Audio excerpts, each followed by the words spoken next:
So, Karina, take care of the house while we're gone. We're gonna have a great time with our real family. On the day they were leaving for their Hawaii trip, Josh said that to me. House sitting? What does he mean?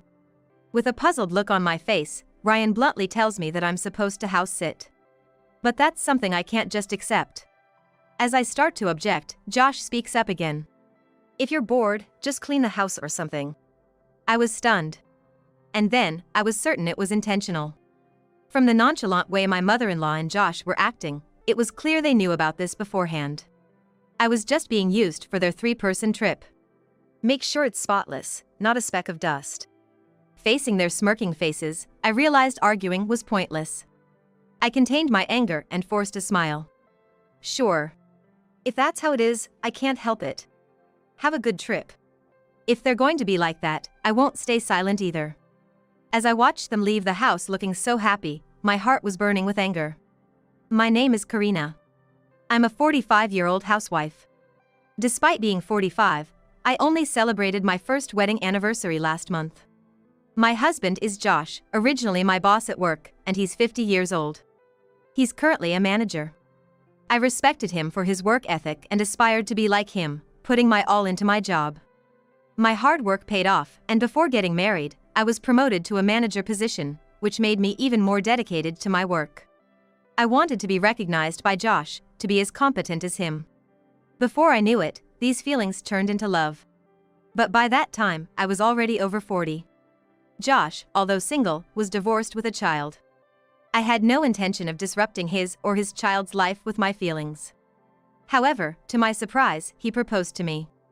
And so, I started dating Josh and eventually got married. Right after we started dating, I went to greet his family. Considering our ages, it was a relationship with marriage in mind. I really wanted to greet his family. Josh's parents were divorced, so he was living with his mother and his son from his previous marriage, Ryan. Before visiting their house, we stopped by a bakery. We bought pudding and pastries from their favorite bakery. Wonder if they'll be happy to see me, an old lady like me. What if they're disappointed? Having never experienced meeting a partner's family before, I was nervous on the way to Josh's house. But Josh laughed it off. No way. You look at least 10 years younger, and you are younger than me. But still. Mom and Ryan will definitely like you. Encouraged by Josh's words, we arrived at his house. Mom! Ryan! We're home! Josh called out as we entered the house. But there was no response. They knew I was coming to greet them today. They couldn't be out. Are they not here? Maybe they went shopping? Come on in. Thank you. Josh led me inside the house. Thinking I'd wait inside, I entered as well. But as I stepped into the living room, the tension hit me again. Oh, welcome back. Dad, welcome home. To my surprise, there were his mother and son, Ryan, in the living room. What the heck, if you're here, at least respond. Josh said that, but the two of them talked to him as if I was invisible. I thought I must have heard wrong. Let's have dinner, shall we? My mother-in-law, as usual, ignored my presence and headed to the kitchen. Josh stopped her. Before that, say hello to Karina. Karina, this is my mom and my son Ryan. Ryan is 16 and goes to the high school nearby. Nice to meet you. I'm Karina. I've been working with Josh. It's a pleasure to meet you. They listened to my brief introduction but quickly looked away. My fears were confirmed. They had no intention of welcoming me. It seemed they already disliked me. Come on, Ryan. Say hello. Prompted again by Josh, Ryan finally spoke. I'm Ryan. Reluctantly, with a sullen face, Ryan said that without even looking at me. But it's probably rare for a teenager to warmly welcome their dad's girlfriend. I smiled and spoke. Ryan, I've heard about you from your dad. Nice to meet you. There was no reply, but I kept my smile. My mother-in-law watched with a sharp gaze. You're just after Josh's title and salary, aren't you? How shameful to get married at this age. She said that disdainfully. Sure, I was attracted to Josh's competence. But I wasn't after his title or salary. There's no such thing as an age that's too old for marriage. I'm grateful to have met someone wonderful like Josh at this age. But Ryan, hearing those words, glared at me as if I were an enemy. He must think the same as my mother-in-law. It's harder for a teenager like him to accept me. But eventually, they'll realize they're mistaken. I genuinely love Josh and wanted to be his wife. I believe the day will come when they understand that. I truly love Josh. I'm happy to become part of your family. I greeted her again. She just snorted and turned away. She wasn't ready to accept me yet. But I was wrong to expect to be accepted today. Mom, Ryan, try to be a bit more understanding. Josh sighed at them, but his defense was enough for me. No, it's okay. Oh, I heard you both like it, so I bought some pudding. I said that and handed over the gift I had just bought. Ryan showed brief interest but then scoffed. Pudding, huh? Should have been cake. Wait, but I thought you liked pudding. Don't be silly, Ryan. She chose pudding because it's cheaper. Their lack of understanding of my care and feelings for Josh was clear. I felt a bit disheartened, but I had to live with them after marriage. I couldn't retort, just kept smiling. After a few months of dating, Josh and I got married. We skipped the wedding and wedding photos because Josh didn't want them. He's divorced and we're not young. I wanted to wear a dress, but I kept that wish to myself and moved into Josh's family home. Even after the initial meeting, I still couldn't get along with my mother-in-law and Ryan. Living together filled me with anxiety. Mom and Ryan will eventually see how wonderful you are. Josh would always encourage me. Believing in that, I moved in. But days into living in the same house, there was no sign of them warming up to me. You can at least clean, right? Yes. I quit my job to be a housewife, as Josh wanted. I spent my days with my mother-in-law, always tense. I did the cleaning, laundry, shopping, and cooking. All were new to me, but I tried my best. Still, she always complained, bringing up my age. At 45, what is this cooking? You said you cleaned the hallway, but there's still trash. Before I moved in, the house was never that clean. With 2 men and an elderly mother, it was understandable. But once I joined, she became very demanding. Please hang the bedding. And wash the sheets daily. Sure. And Ryan's jacket is torn. Please sew it up for him. My inability to say no was taken advantage of, and the demands kept increasing. Right. Bleach my pillowcase. I like it perfectly white. But whenever I showed any hesitation to these growing demands, I'd be mocked with, I heard you were competent at your job. Doesn't seem like much. That's why, no matter how much work was piled on me, my desire to please my mother-in-law and my pride in doing things perfectly drove me. Josh was always considerate of me. However, one night, I learned a shocking truth. It was about 6 months after we got married. Josh was out late at work that day, so I went to bed first. Past 11 p.m., I woke up and Josh wasn't home yet. But I heard voices from the living room, so I got up. Leaving the bedroom, I heard Josh, who had just returned, talking with my mother-in-law in the living room. Is Karina asleep? Yes. Really, sleeping without waiting for her husband's return. Typical of someone who's been single until recently. Don't say that. It can't be helped. Josh defended me against my mother-in-law's criticism. I was happy about that, but felt awkward interrupting a conversation about myself. Then, I overheard more of Josh's words. That's why I married her. We can train her. I felt uneasy and listened further. But weren't there any other women? She's not particularly attractive. Her family isn't wealthy. And at 45, she can't have kids. What benefit was there for you to marry her? I was shocked. I knew I wasn't liked, but I didn't expect it to be this bad. My efforts to be liked, everything felt negated. But surely, Josh would defend me. I told myself that, holding back tears. True. But there was a benefit. What benefit? She was outstanding at her job. I was in danger of being surpassed by her. I was stunned by his words. If it had continued, she would have become the director sooner than me. The boss liked her too. Her? Yes. Unlike regular women who take maternity leave, she didn't marry and was dedicated to work. Useful for the company. Could these really be Josh's words? I leaned against the wall, feeling faint. Unaware I was listening, they continued talking. So, there was a plan of making her the director. But I couldn't stand it. That's why I made her resign.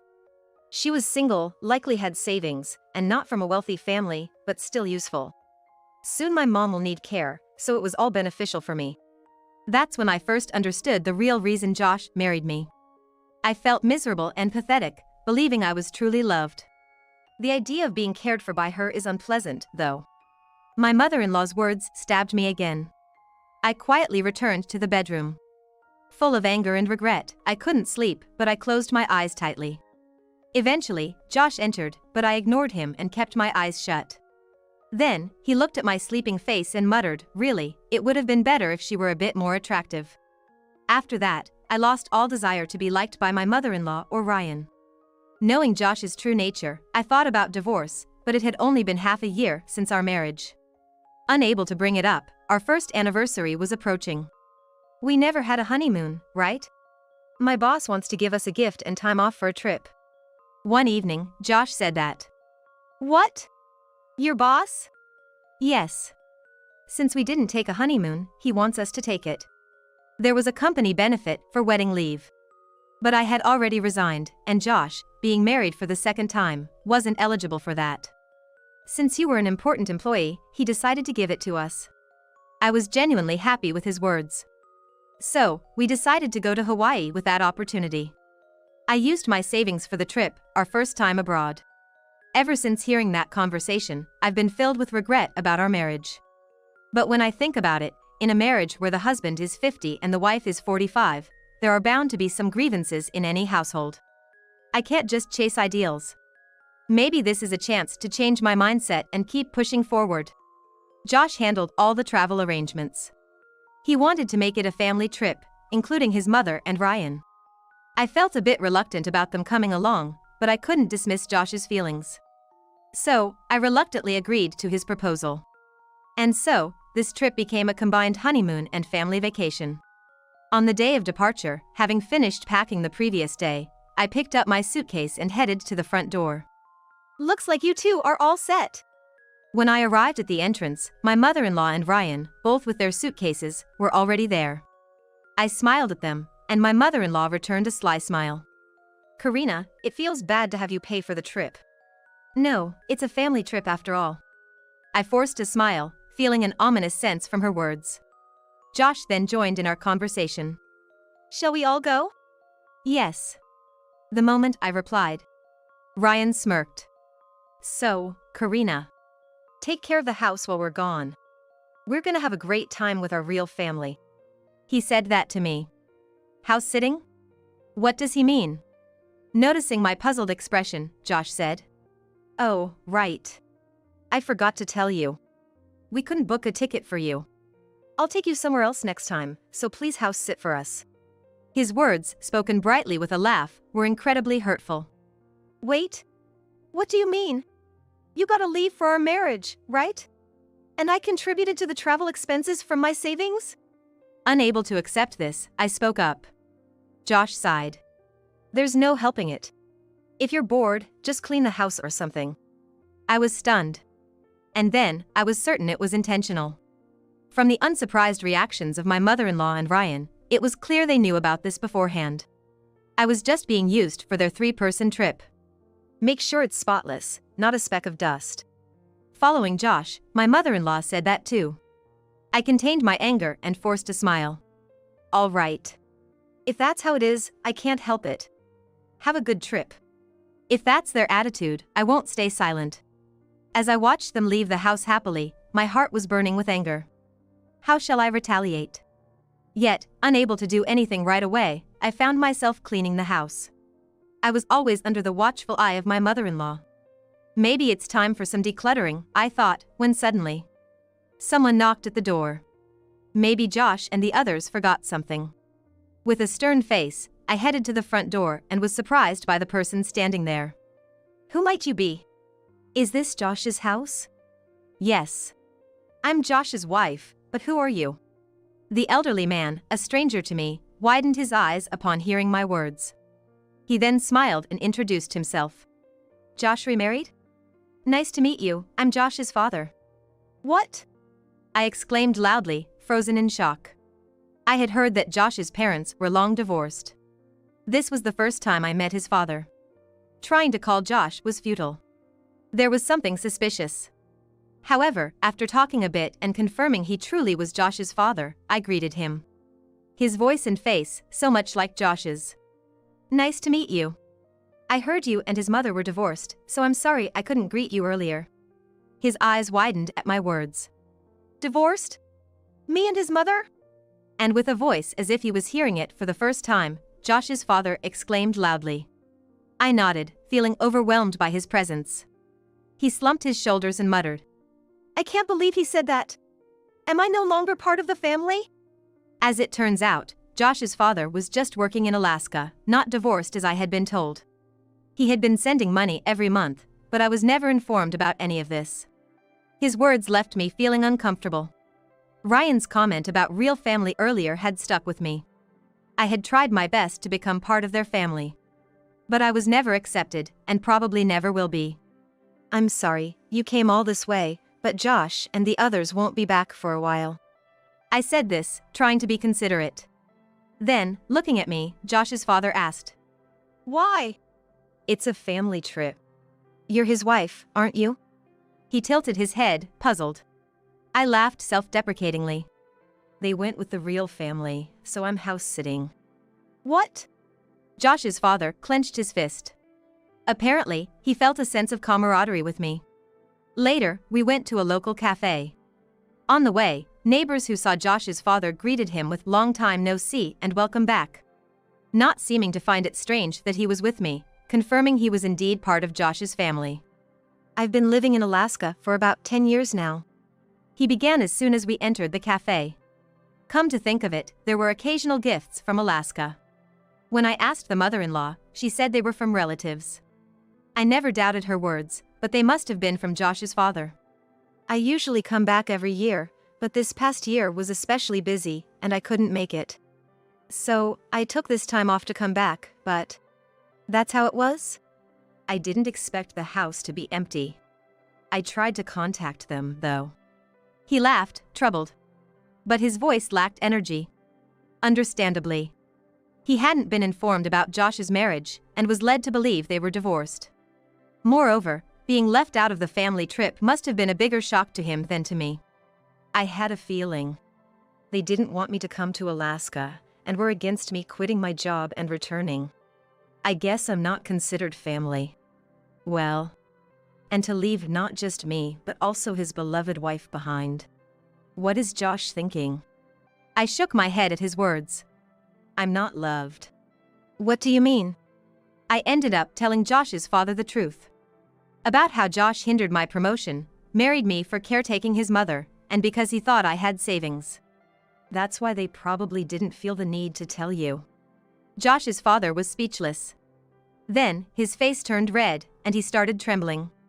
I'm sorry. He apologized to me in a strange voice. You don't have to apologize. The ones at fault are Josh and the others. I have my own responsibility for not knowing. Then, taking a deep breath, he said. They told you to tidy up the house, right? Yes. Then let's clean it up so well they can't complain. He said this with a determined tone. Not understanding what he meant, I watched as he stood up and briskly walked away. I followed him, and he headed straight to our house. Arriving before me, he used his key to open the door and went inside. Several days later. It must have been around the time the three of them were due back from their trip. As I glanced at the clock, my phone rang. Hello? What's going on? Explain yourself. Josh's frantic voice came through the moment I answered. I cleaned up as you said. Where are you? Stop with the excuses and come here. Josh shouted at me and hung up. I was fed up with their one-sidedness, but ignoring them and getting resented wasn't an option either. Plus, I needed to proceed with our divorce. Reluctantly, I got up and headed to the house. When I arrived, I found the three of them outside, unable to enter, surrounded by their luggage. Welcome back. Karina? What on earth is going on? My mother-in-law exclaimed, pointing at our house. Well, it was our house, but now it's not. A for sale sign was prominently displayed at the entrance, and the locks had been changed. There was no way in. Ryan said, coming from the back of the house. Probably looking for an unlocked door. Ryan, you know if you had gone in, it would have been breaking and entering, right? What? Stop laughing and explain this now. Josh yelled at me, red-faced. There's not much to explain, as you can see. I cleaned up the house as I was told. It's now property of the real estate agency. You're kidding. What right did you have to do that? Josh was furious, thinking I had sold the house on my own. My mother-in-law and Ryan were also glaring at me furiously. But they didn't seem to realize something. Right? You think I had the authority to do that? What? Whose name was on this house? As soon as they heard that, the color drained from my mother-in-law and Josh's faces. They realized it wasn't my unilateral decision. You don't mean? That's right. Your father, whom you kicked out, sold the house. He said a house where he can't live has no meaning. My mother-in-law, upon hearing this, frantically started making phone calls. Probably trying to contact Josh's father, but it seemed she couldn't reach him. Her expression was ashen, but it was too late for regrets. Josh's father had made up his mind about the entire situation. You must have told my husband something extra. But I quietly shook my head. No. I only told him the truth. The truth? That I heard you were divorced and that I was forced to quit my job and tricked into marriage to stop Josh's career from being hampered. Josh and my mother-in-law turned pale at my words. No, that can't be. Sorry, I overheard your conversation. Josh remained speechless. My mother-in-law started shrieking at me. But her words were drowned out by the commotion. The neighbors, drawn by the noise, started to appear, and my mother-in-law and Josh lost their words under the spotlight. Ryan was still looking for a way into the house, but I just smirked and said, Well then, that's the situation, so I'll be leaving now. Wait! Where are you going? Where? I'm going home. Oh, right. This is from your father. I handed a piece of paper to my mother-in-law. It was the divorce papers Josh's father had left with me. Seeing it, she just gaped. And this is for you, Josh. I then handed another set of divorce papers to Josh. He was still red with anger, but couldn't shout in front of the neighbors, just clenched his fists. Goodbye, then. I left them there and moved on. After selling the house under Josh's father's direction, I bought a nearby apartment and moved there. I still had some savings from before I was married, but now that I was getting divorced, I needed to restart my job. I humbly contacted the HR department of the company I used to work for. I'm getting divorced, could I possibly be re-employed? Despite being away for a year, the HR department was happy to hire me back.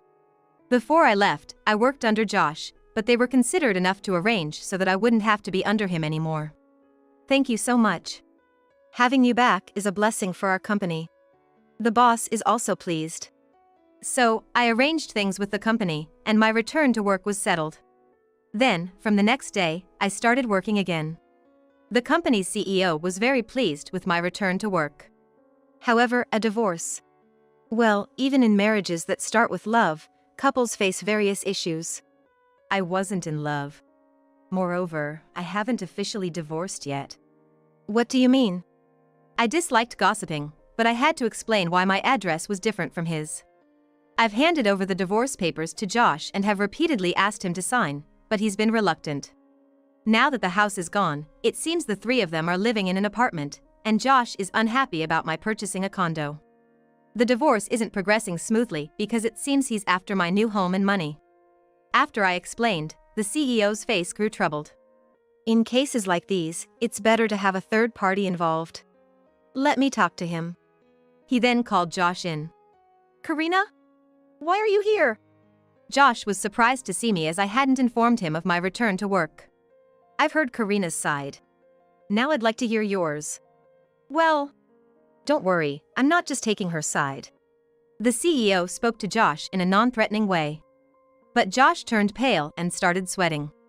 Even though the CEO said he wasn't just on my side, Josh seemed reluctant to confess his actions. Josh began to speak haltingly. However, the CEO's expression grew sterner with every word. So, you used the leave meant for her and her money for a family trip? That was... Karina agreed to it. Agreed? I was left at the doorstep on the day of departure. Realizing the seriousness of the situation from the CEO's expression, Josh began to apologize. "I'm sorry. I regret it. I truly do. It's too late for your apologies now. If you're really sorry, divorce me." "Okay. I understand," Josh muttered reluctantly in front of the CEO. Finally, a new chapter in my life could begin. I felt relieved. However, Josh's demeanor changed completely as soon as we left the CEO's office. "Dragging the CEO into this, what are you trying to do? I married you, even though you were single, and treated you kindly." I was astounded by his sudden change. Just minutes ago, he was apologizing. "You haven't reflected at all," he snorted in response to my retort. "Reflect? You should be ashamed. Instead of staying silent, you went and blabbed everything to my father and the CEO. I didn't deceive anyone like you did. I just told the truth. So, is it okay to say anything if it's true? Think about me, my mom, and Ryan. That's why you could never become a real part of the family." His words infuriated me. I had always considered them my real family. They were the ones who pushed me away. So I let go of that desire. The order was wrong. "It's fine. I'll divorce you. Since you've returned to work, I'll make sure to exploit you more than ever. Live your lonely life." He laughed triumphantly. Then, "Director! You're here! Director!" Staff from my new department approached me. Yes, I've returned as the director. Josh was taken aback. Not only had my department changed, but my position had too. "Sorry to disappoint you. I'm not the same person I was before marriage. You better focus on your work." I smiled at Josh and left with my staff. The director is the head of the headquarters and the heads of each department. I thought it was too much responsibility for me, but I decided to live for the company that employed me, so I accepted the responsibility. As you said, from now on, I plan to live only by working. In order to make this company better, I will not tolerate people who deceive or disrespect others, no matter how good they are at their job. Please take more responsibility for your own words and actions and dedicate yourself to your work. As I walked away, I heard a thud. Turning around, Josh was on his knees, holding his head. Seeing this, I turned forward and started walking again. Eventually, Josh couldn't handle being my subordinate and resigned. He used his severance pay to buy back the shabby house. Although I wondered why he would bother, it seemed my mother-in-law refused to move anywhere else. I laughed out loud at the thought of spending so much money to buy a new house like that. After Josh left, I heard he spread rumors about me, but no one took his words seriously. Instead, people's true feelings are revealed when they're on the brink. The manager was able to do his job, but he was a disappointing person, his reputation plummeted. Somehow, I became the poor wife he drove away, and everyone became kinder to me. It was a complex situation, but not entirely incorrect. I left the rumors uncorrected as they didn't affect my work. Meanwhile, Josh's family started living together again. His parents finalized their divorce, and without his father's support and no job, they struggled. Ryan, unable to attend college, became unruly and barely went to high school. Like father, like son, they both seemed to only think about running away from problems. Despite the difficulties, my mother-in-law struggled on, taking care of her son and grandson. It may be difficult to take care of her son and grandchild, but even if her back is bent, they are her true family, so I hope she will take good care of them for the rest of her life. As for me, I'm fully dedicated to my job as the director. Though I had decided to live only for work, a colleague I've always been close with suggested I meet her son. I thought I was done with marriage, but it seemed a waste to give up on the future because of just one failure. I'm considering meeting him once work calms down a bit. There's no one who can only find happiness in work. I believe there are countless opportunities for happiness in my future.